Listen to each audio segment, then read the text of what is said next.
If you're seeing a Gmic GIMP error like an older plugin protocol message or an entry point not found in a DLL file, don't worry.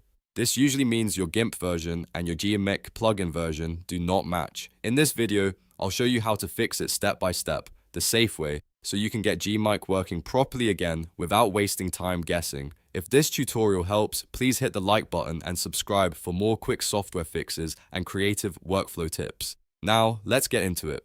First, check which version of GIMP you are using.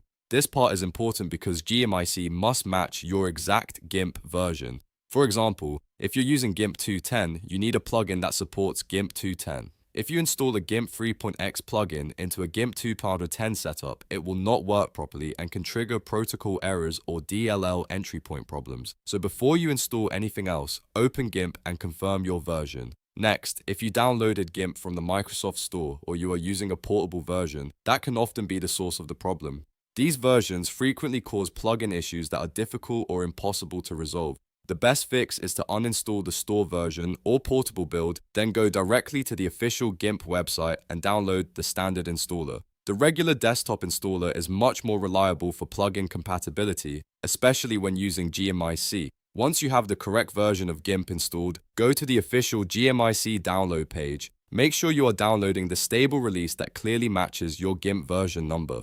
Do not just download the newest file at random. Read the naming carefully and choose the installer made specifically for your version of GIMP. This one detail solves a lot of plugin errors right away. After downloading the correct installer, close GIMP completely before running the Gmic setup.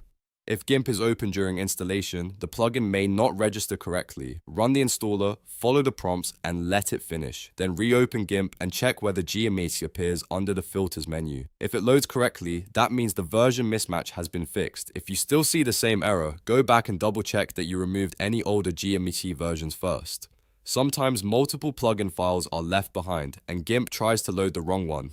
Cleaning out old versions and reinstalling the correct matching release usually solves the issue. So the key fix is simple. Match the Gmic plugin to the exact GIMP version, avoid store or portable builds when possible, and download the correct stable installer from the official source. That combination fixes most protocol and DLL errors people run into. If this video helped you, make sure to like, subscribe, and turn on notifications so you don't miss the next troubleshooting guide. Thanks for watching, and I'll see you in the next one.